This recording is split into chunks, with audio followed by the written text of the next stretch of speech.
ঈদের আনন্দ সকলের হয় না। ঈদ দুদিন আগে শেষ হয়েছে, আজও ঈদের কুরবানি অনেক জায়গায় হয়েছে। গতকাল হয়েছে, আজ হয়েছে, পরশু হয়েছে। এই 3 দিন ধরে কুরবানি হয়, কিন্তু কুরবানি মাংস খাওয়া সবার পক্ষে হয়তো স্বাদ থাকলেও সাধ্য হয় না।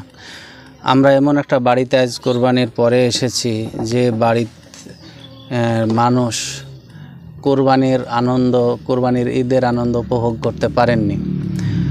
নদিয়া জেলার থানারপাড়া থানার অন্তর্গত দক্ষিণ পণ্ডিতপুর সেই গ্রামে আমরা এসেছি এবং আপনারা দেখতে পাচ্ছেন, বাড়িটাও দেখতে পাচ্ছেন। এবং আমরা হেসেল ঘর আলাদা নেই, এই ছোট্ট একটা ঘরের পিছনে ছোট্ট একটা ওই উনুন আখা যেটাকে বলি আমরা, সেই উনুন আখাতে রান্না চলছে, ডাল রান্না হচ্ছে, ভাত হয়েছে।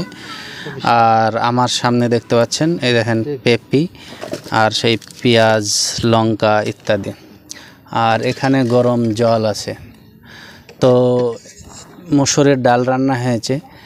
ঈদের এই সময়ে যখন বাড়িতে বাড়িতে মাংস রান্না হচ্ছে, যখন সকলের বাড়িতে আনন্দ ঝরে পড়ছে, তখন এখানে আনন্দ করার মতো কোনো পরিস্থিতি হয়নি। কেননা আমরা যার সামনে বসে আছি তিনি হচ্ছেন জহিরুদ্দিন মণ্ডল।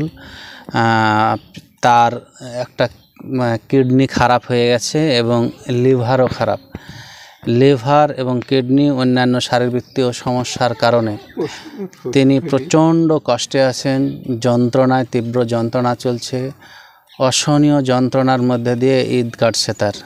খুবই গরিব, অতি দরিদ্র পরিবারে তার জন্ম। আপনারা বাড়িটা দেখতে পাচ্ছেন, চালার বাড়ি এবং পলিথিন, টালের উপরে পলিথিনটা দিয়েছে, সে পলিথিনের উপরে বাড়ি, মাটির বাড়ি। আপনারা দেখতে পাচ্ছেন মাটিতে আছেন এবং আমরা যেখানে বসে আছি সেটাও আপনার মাটিতেই বসে আছি আমরা। তো খুবই গরিব বলতে যেটা বোঝায় সেটা হচ্ছে জহিরুদ্দিন মণ্ডল। তো ঈদের আনন্দ হয়নি। আমরা তার বাড়িতে এসেছি, কেননা তিনি বারবার চাইছিলেন যে আমরা যেন তার পাশে দাঁড়াই, যেভাবে অন্যান্য জায়গায় দাঁড়াচ্ছি সেভাবে দাঁড়ান। উনি পরপর 2 দিন গিয়েছিলেন। তো আমাদের খুবই খারাপ লেগেছে। ঈদের এই আনন্দ যখন আমরা সকলে করছি, তখন তিনি ঈদের আনন্দ পাচ্ছেন না। তিনি নিজেকে নিয়ে ব্যস্ত, তার শরীর নিয়ে ব্যস্ত, তার পরিবার নিয়ে, সংসার নিয়ে ব্যস্ত। তাই আমরা আজ এসেছি, দুপুর পর এসেছি। জহিরুদ্দিন সাহেব, আপনার কি সমস্যা? সমস্যা বলতে গেলে আমার কিডনিতে পাথর, প্রস্রাবের থলি বড় হয়ে গেছে, প্রস্রাব আটকে থাকে, প্রস্রাব প্রচণ্ড চাপানির পর প্রস্রাব খানিকটা হয়, প্রস্রাব বন্ধ হয়ে যায়, হওয়ার পর আবার প্রস্রাবের বেগ আসে, আবার প্রস্রাব ফিরিয়ে আবার ঝপ করে বন্ধ হয়ে যায়। আর সবচেয়ে মেন কথা হচ্ছে আমার লিভারটা হচ্ছে খারাপই। ডাক্তার বলছে লিভারটা হচ্ছে খারাপ হয়ে গেছে। লিভারের জন্য আমার সমস্যা বলতে গেলে আমার শরীরের ভিতরে এই জায়গাটায় খুবই যন্ত্রণা আছে, যন্ত্রণা করে।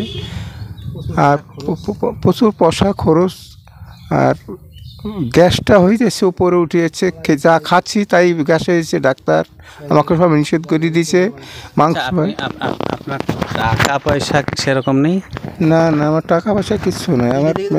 আমার তো আমি তো এখন মানুষের হাতে হয়তো অসহায় হয়ে আছি। আমি এর আগে করিমপুরে দেখছিলাম শুভেন্দুকে, তারপর বহরমপুর উজ্জ্বল শাকে দেখাই, রালদির দিকে, তারপর কলিকাতায় যাই, পিজি হাসপাতালে যাই। পিজি থেকে ডাক্তারবাবু রিপোর্ট 3টি লিখলো, লেখার পর আমি লাইনে দাঁড়ালাম, 2টো বাজলো, বন্ধ করে দিল আমাকে। আপনার জমি জমা কিছু না? আমার 1 শতক জমি নাই, আমার দেশের লোক সবাই জানে। 8 শতক জমি নাই আমার মাঠে। আমার বাড়িটা শুধু 6 শতক 1 পা জমি, বাড়িটু, আর কিছু নাই। আমার চলাচল আমি ঈদের নামাজ পড়ে এসে ঈদের মাংস খেতে পারি না, আমি কিছু খেতে পারিনি। আমি কিছু করি, মিষ্টি দইও আনতে পারিনি, আমি খাইও নি। সত্যি কথাই বলছি এটা। তো আপনি কি চাইছেন? আমি চাইছি বলতে গেলে বলছি আমার কিছু অর্থ হয়তো কিছু দিই, আর ঘরটা হয়তো কিছু পারবে কিনা সেটা আমি আবেদন করছি। আমার ঘরের অবস্থা তো আপনারা সব দেখছেন, সবই দেখতে পাচ্ছি।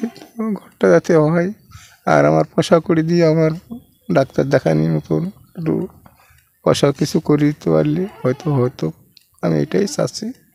প্রিয় দর্শক মণ্ডলী, আপনাদেরকে জানিয়ে রাখি যে ঈদ সবার জন্য আনন্দ বয়ে আনুক, এটা আমরা বার্তা দিয়েছিলাম। ঈদের আনন্দ সকলের বাড়িতে ঝরবে। আপনার বাড়িতে মাংস থাকবে, আমার বাড়িতে মাংস থাকবে, ঈদের আনন্দ করব, বন্ধুদেরকে বান্ধবীদেরকে নেব, আত্মীয় স্বজনের বাড়িতে যাব, সবার বাড়িতে আনন্দ থাকছে, কিন্তু জহিরুদ্দিন মণ্ডলের বাড়িতে আনন্দ নেই। আপনার এই রান্নার ছবি দেখলে, আমি যেসব ভিডিওটা আপনাদেরকে দেখাচ্ছি, দেখলেই বুঝতে পারবেন যে আপনার বাড়ি আর জহিরুদ্দিনের বাড়ির এই যে বৈষম্য হচ্ছে, যে আপনি খাচ্ছেন ভালো আর জহিরুদ্দিন খেতে পাচ্ছে না, এটা কিন্তু ঠিক নয়। একজন সুখে থাকবে, আনন্দে থাকবে, আর একজন কষ্টে থাকবে, এটা হতে পারে না। আসুন একটু ভাগ করে নিই, এই ঈদের আনন্দ জহিরুদ্দিনও যাতে পায়, সে চেষ্টাটা একবার করি। আমি পরিবারের 22 তারিখে যাবে, আবার ওর ব্রেন স্ট্রোক হয়েছিল 12 বছর আগে, ওর আবার বেশি হয়ে গেছে, আবার 22 তারিখে যাবে। ডাক্তারকে আবার বলেছি, ডাক্তার কলিকাতা আপনার থেকে- স্ত্রী? আমার স্ত্রী। প্রিয় দর্শক মণ্ডলী, ওনার অসুস্থ কিডনি এবং লিভারের সমস্যা, আবার ওনার স্ত্রী ব্রেন স্ট্রোক। একটা বাড়িতে এত অসুস্থতা, জমি জমা কিচ্ছু নেই, টাকা পয়সা নেই, ইনকাম নেই, কিভাবে চলতে পারে? এই তো কিভাবে চলতে 22 পারে? তারিখে যাব, আবার আবার ডাক্তারের সঙ্গে। যেতে হবে ডাক্তার বাড়ি, কিন্তু কি নিয়ে যাবে? পয়সা নেই। একদিকে বাড়িঘর নেই, আর একদিকে টাকা পয়সা নেই যা দিয়ে চিকিৎসা করবে। তো আপনাদের কাছে আমার অনুরোধ থাকবে, আপনারা যেভাবে সাহায্য করেন, ঈদের পরে আমরা বিবেকের দংশনে আমরা এসেছি এখানে, যে আমরা আনন্দে থাকব, সুখে থাকব, আর একজন কষ্টে থাকবে, এটা হতে পারে না।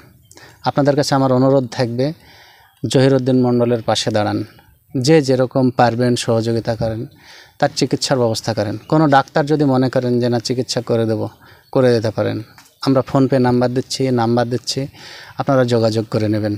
যে যেরকম পারবেন সহযোগিতা করবেন, এবং তার বাড়িটা যাতে করা যায়, তার চিকিৎসা যাতে করা যায়, সে ব্যবস্থা করে দেবেন। ঈদের আনন্দ তো তখনই হবে যখন জহিরুদ্দিনের বাড়িতেও মাংস থাকবে, সেই মাংসের রান্নাটা করে খেতে পারবে। কিন্তু মাংস এলাকার লোক দিয়েছে, কিন্তু সে মাংস খাওয়ার মতো অবস্থায় নেই, ডাক্তার নিষেধ করেছে। ফলে সে ডাল, পেঁপে এইসব খেয়ে থাকতে হচ্ছে। অর্থনৈতিক সংকট, এত দারিদ্রতা, এ থেকে মুক্তি আপনারা যদি একটু সহযোগিতা করেন হয়ে যাবে। আপনারা যতগুলি আমি ভিডিও করেছি, প্রত্যেকটা ভিডিওতে আপনারা সহযোগিতা করেছেন, এবং তারা সকলে হাসছে। আশা করি জহিরুদ্দিন মণ্ডলের পাশে আপনারা দাঁড়াবেন। যে যেখান থেকে দেখছেন ভিডিও, সেখান থেকে জহিরুদ্দিন মণ্ডলকে যে যত টাকা পারবেন দেবেন, এবং তার এই অর্থনৈতিক দৈন্যদশা ঘোচাতে একটু সহযোগিতা করবেন। দেখবেন ঈদের আনন্দ জহিরুদ্দিন মণ্ডলের বাড়িতেও আসবে, এবং খুশিও হবে। আল্লাহ খুশি হয়ে যাবেন, সৃষ্টিকর্তা খুশি হয়ে যাবেন। এ কারণে খুশি হয়ে যাবে যে ঈদের এই সময় যখন কষ্টে থাকছে মানুষ, তখন তার পাশে আমরা দাঁড়াচ্ছি। ঈদের আনন্দটা যাতে সমানভাবে ভাগ করে নিতে পারি আমরা, সেই সুযোগটা আমরা করে দেব। আসুন যে যেরকম পারি সহযোগিতা করি। আশা করি আপনারা জহিরুদ্দিন মণ্ডলের পাশে দাঁড়াবেন। পরবর্তী ভিডিওতে ফের দেখা হবে। আজ এই পর্যন্ত। সকলে ভালো থাকবেন, মানুষের পাশে থাকবেন।